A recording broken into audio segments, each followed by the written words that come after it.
Dan Rather's here. Good evening. Good evening. I want to get your reaction to the president saying that he's willing to testify under oath. But did you note he didn't say when he was willing to do this? You think he's pulling a fast one? Frankly, I do. But I've been wrong before, and he may testify under oath. He said he was going to do it, but he didn't say when. Look, what we had today was Donald Trump absolutely determined, desperate if you want to use that word, to regain the narrative. Comey had the narrative yesterday. Trump, throughout his presidency, part of his way of operating his strategy is he has to weave the narrative every day. So he grabbed it again today. They're on mission to destroy Comey. And it's going to be an equivalent of Sherman's March to the Sea. Burn everything in sight, destroy Comey. That's the game of this. Because this overall strategy for President Trump, in my opinion, is he absolutely positively must keep his hardcore base.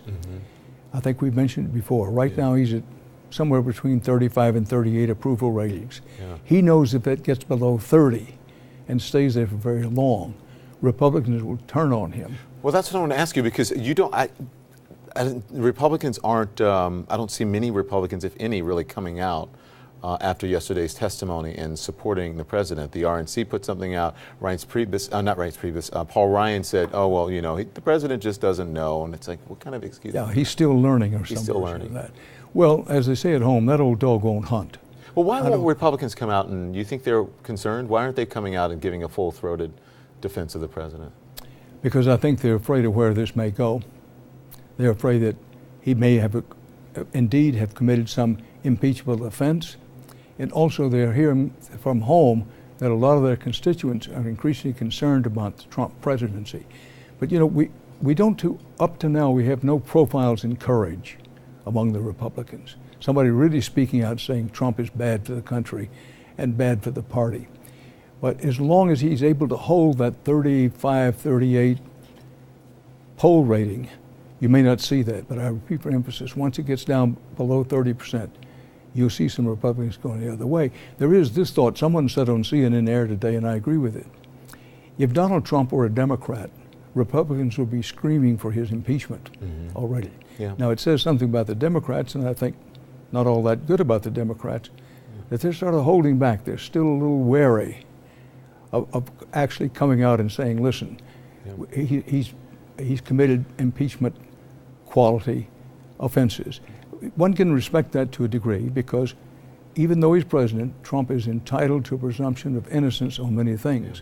But the evidence keeps growing and growing and growing. And remember, we're only at the first stages of multi-investigations into what happened, when it happened, how much he knew. As I was watching yesterday, I was like, this is just the beginning for anyone at home, and especially when people were coming out on both sides saying, oh, well, you know, this shows this and this shows that. It's like, this is really early on. Look what we found out about how Comey manipulated the system in order, he's the reason that, or the big reason there's a special prosecutor, right?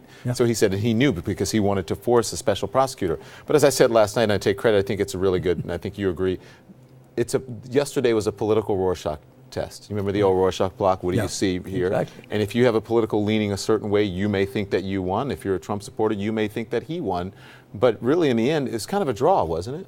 Or was it? Well, for the moment, I would say advantage Comey. But you're quite right. It depends on your political point of view, how you read the Comey testimony to a very large degree. But Don, I think this is so important. You know, we're talking about Comey and President Trump and who's lying, who's telling the truth, who isn't. The big picture, and I think I'm confident the American people get this. The big picture is the Russians scored heavily in undercutting credibility of our electoral process, a foreign power, whether they concluded with anybody in the Trump administration or not. So the two big points to concentrate on: one, we know the Russians were very effective in undercutting the credibility of our election process.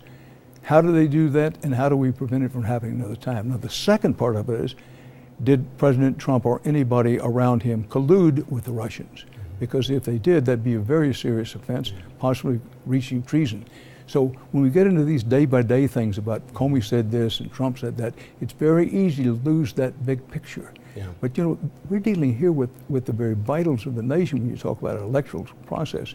And we, the people, capital W, we, the people, we need to know what happened with the Russians. Right. We have a right to know it, and it's our patriotic duty, I would say, to keep demanding the answers. Here's what struck me yesterday. I don't want people at home to imagine this.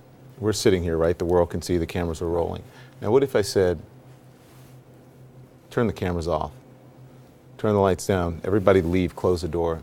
I need to talk to Dan Rather by himself. And then the door's closed. Dan, I really hope that you would let this thing go. What do you think that means? I think it means what Comey thought it meant, that he was directing me to let it go. Yeah. And if that is the case, and that can be proven to be the case, and motive is very hard to prove, that is obstruction of justice. Thank you. Thank you, Don. Always a a pleasure to be Have a with great you. weekend. Thanks for having me.